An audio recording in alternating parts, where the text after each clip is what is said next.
Hey, good Tuesday morning, everybody. BAM weather meteorologist Brett Waltz here, giving you a long-range forecast update, guys. We have a packed video today with what could be an increasingly volatile pattern as we close out October and start November. So we'll have the latest trends with the ups and downs and the cold fronts ahead as we go later on in this video. But I do want to start out with the heavy rainfall ongoing right now across parts of the Ohio Valley. Beneficial in terms of replenishing some of the lower river levels that have been developing, but we have flood concerns right now across that region. In fact, right along the Ohio River here, Evansville to Louisville, you can see some very heavy rain ongoing right now. This is a training of storms kind of over the same locations over and over from west to east along the Ohio River. You click around here, you can see all the different flood advisories that are in effect. Have already seen some rainfall totals in southern Indiana and northern Kentucky of more than 3 to 4 inches just over the past 24 hours. And if we take a look at the 2-day totals, in fact, latest update that just came in, more than 4 inches now in parts of southeastern Illinois and western Kentucky. You can see a couple of spots overnight last night near Columbus, Indiana, picking up more than 4 inches of rain. If we zoom down further to the south, Memphis is a river gauge that we've looked at quite a bit throughout this fall that has been very low. Look at all the rain that fell along the Mississippi River there just along and west of Memphis, so some heavy rain to replenish those river levels there. Further to the north, though, it was messier in nature, no doubt about it. There's still some rain on the radar this morning. If we take a look at the current radar, we still have the front to pass through, so some rain for northern Illinois, northern Indiana into Ohio, but again, the further north that you've been, the less widespread that it's been, and really that's been a story as we've gone throughout the fall season. In terms of temperatures expected behind the front, I want to take a look at this here, guys, because as we go into Thursday morning and into Friday morning, I think that a more widespread frost potential is on the table into the Great Lakes and even into parts of the Ohio Valley. This is tomorrow morning. You can see main threat confined up into northern Iowa, central and northern Wisconsin, into parts of Minnesota, temperatures in the low to mid 30s. That spreads southeastward as we work into Thursday, starting to see data trend a little bit cooler. You can see some of those mid to upper 30s showing up across the northern half of Indiana, east central parts of Illinois.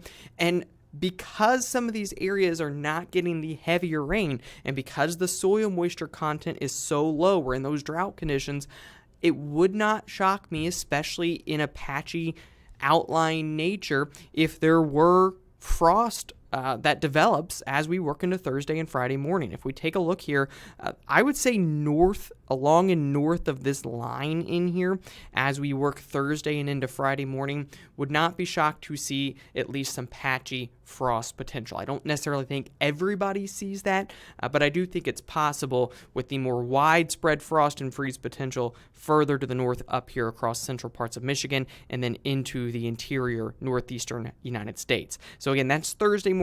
If we take a look at Friday morning, you can see again more of those mid to upper 30s down into central parts of Ohio. Widespread freeze up into upstate New York, northern Pennsylvania. But then we start to warm back up. In fact, if we take a look at high temperatures by the time we work into Sunday and into Monday and Tuesday of next week, back into the upper 70s and low 80s, Indiana, Illinois, Missouri, Kentucky, down through Arkansas. So the cooler air is not going to linger around very long because as we close out the second week of October, the warmth is right back in the cards. In terms of rainfall, most of the rain that's expected over the next 7 days in the eastern ag belt is in the short term. It's the rain that's ongoing right now across Indiana, Kentucky, and into Ohio.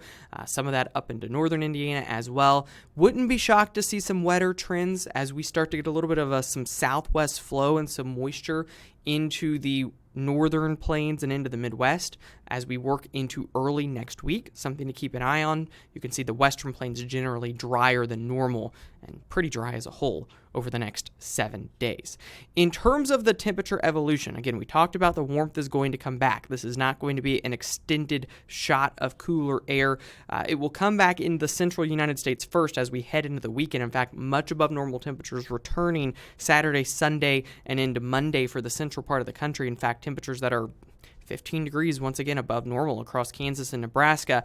That spreads eastward with time, and we lock into a warmer than normal pattern for the southern and eastern tier of the U.S. as we head into the week 2 time frame. Brief little front possible in here across the northern plains as we get into early next week, but that's short-lived, where I think that there can be maybe a bigger cold front, as we talked about yesterday, 17th, 18th, 19th of the month in there. Recurving typhoon in the West Pacific, in fact, likely going to be a super typhoon, should help to reorient the jet and lead to a stronger cold front in here right around the 17th to the 19th. And I would say this AIFS ensemble, which has had a tendency to pick up on these fronts faster than the other ensemble data and the other model data, seeing the cold front. I do think that this is a front that comes more so into the Great Lakes and into the Ohio Valley in the Northeast rather than the central part of the country. I think there's a big dip down, a big cold front in here. That's going to be your next more widespread frost and freeze potential. And I would imagine that if you're looking at this from an energy perspective in terms of heating demand, model data going to trend colder, trend higher with heating demand in the 10 to 15 day time frame over the coming days. They almost always underdo the intensity of these cold fronts in the extended range when there's a recurving typhoon. That's just the way that it is. And so watch out for colder trends, maybe even at times notable colder trends in the Great Lakes, Midwest, Northeast United States, mid to late week 2. And you can see that should linger out through the end of the week 2 period and slowly begin to fade heading into week 3. Here's a look at how it averages out in terms of the overall idea for the week 2 time frame right now. Again, keep in mind the start of the period is going to be very warm, much warmer than normal, and a lot of the country still probably averages out warmer than normal in week 2 with below normal heating demand. But if you're in this blue dashed area, I would watch out for colder trends in the data in the coming days. What does this big front mean in terms of precipitation? Well, number one, with that weak front early in this time frame, I do think some southwest flow and some moisture possible in the central plains to upper Midwest into the Great Lakes. Then this front probably sweeps in through here and leads to some messy rainfall chances. And so your better rainfall chances, central plains, Midwest, and into the Northeast. Although, I will mention, the tendency with these fronts has been to kind of skip out this region in terms of the heavier rainfall totals. Would not be shocked if the Ohio Valley averages out messier in nature with that upcoming front mid to late week 2. Something to keep in mind as we roll forward, given the drought conditions. In terms of the weeks 3 and 4 time frame, what happens after that front? I think we warm back up. Tropical forcing signals, global wind signals tend to still favor warmth late October. We are starting to see a little bit more of a pulse of the MJO, our thunderstorm activity along the equator, into MJO phases 3, 4, and 5. I think that with the global wind state, it doesn't really matter. We're probably going to stay warm as we roll into the week 3 time frame, but I think that this could have a bigger impact on how the pattern starts out into early November, because MJO phase 5 into November is actually a bit cooler. And so I do think that at least for a time to start out November, we can transition the pattern a little bit. We've been stuck in this consistently mild pattern for, quite some time, since early to mid-September. I think we're going to stay there into the week 3 time frame, but I think that into week 4 and maybe beyond, we can start to see a little bit of a shift because of that. Global winds will continue to be a big impact. It's very, very negative, very La Nina-like right now.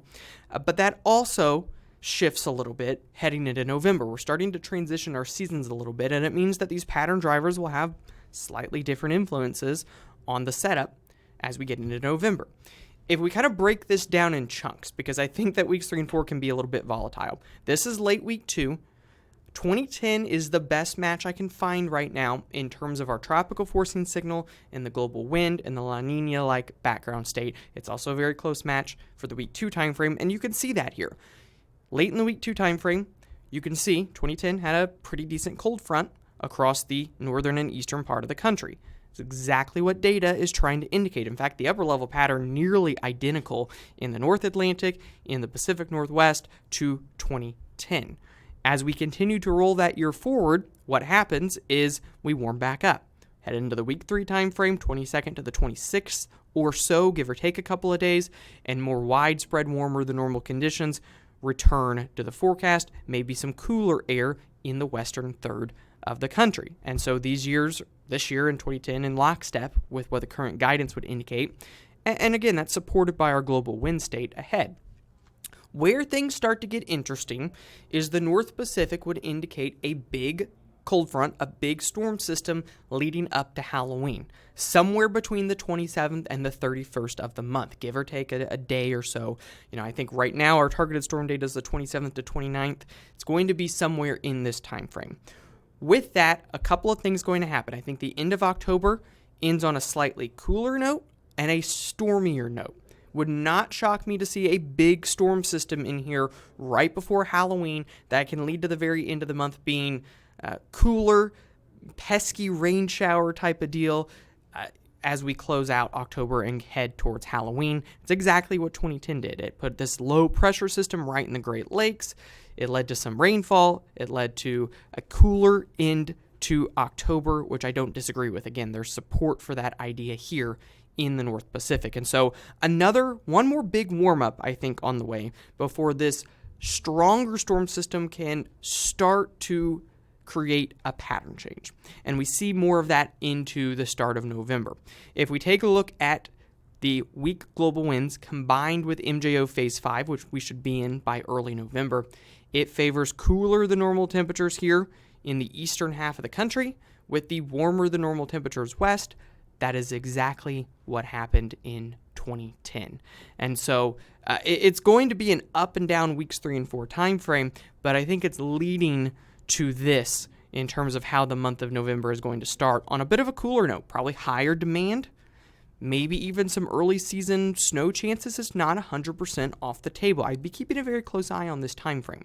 We'll have more specifics as we get a little bit closer, but certainly an intriguing period in terms of some cooler risk to start November. Now, how does that all average out? Well, if we look at 2010 kind of as our base, because it's so close to how we expect things to evolve, here was the week 3 time frame.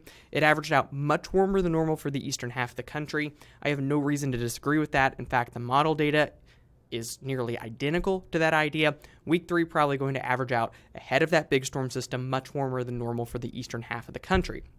And then we sweep that cold front in, we sweep that storm system in, and the last couple days of October, the start of November averages out cooler than normal for the eastern part of the country, with the warmth shifting back to the west. Trying to average that out the best that we could. Here's what our weeks 3 and 4 outlook is. Again, keep in mind, week 3, quite a bit warmer than week 4. Week 4 will feel a lot colder because it could be colder than normal in the east, and also climatology naturally starting to get a little bit cooler in that time frame. I do think demand averages out below normal because I do think the week 3 time frame is much below normal with heating demand. But I would imagine that by Friday's update, assuming things continue to look the way they're looking, that this HDD forecast is going to start to bump up as we head through the first week of November. In terms of precipitation, it's a messy look, and I think messy is a great word for it. That big low pressure system that sweeps through right before Halloween just has messy written all over it. Pesky rain chances, maybe some heavier potential, up here in the northern plains, upper Midwest. I did keep parts of the northern Ohio Valley into the northeast a bit drier just from a persistence standpoint. That area has been the area that's been skipped out. I think a secondary storm track starts to pick up, though, into early November as we trend the forecast a little bit cooler down across the lower Ohio Valley, Tennessee Valley, and the Mid-Atlantic. One last note before we go. Our global wind state, guys, if we take a look here, if we continue to run very low with that into November, these are the 5 lowest years into November that I could find dating back to 1980. What's interesting to me about this is the blocking signal. There's a lot of high pressure here over the Hudson Bay and over the North Atlantic, which would aid in cooler risks on the East Coast. Our forecast right now is a little bit warmer. This would be a cooler risk to the November forecast, and something I'm watching very carefully because the EPS seasonal that came out yesterday also has a big blocking signal in the North Atlantic.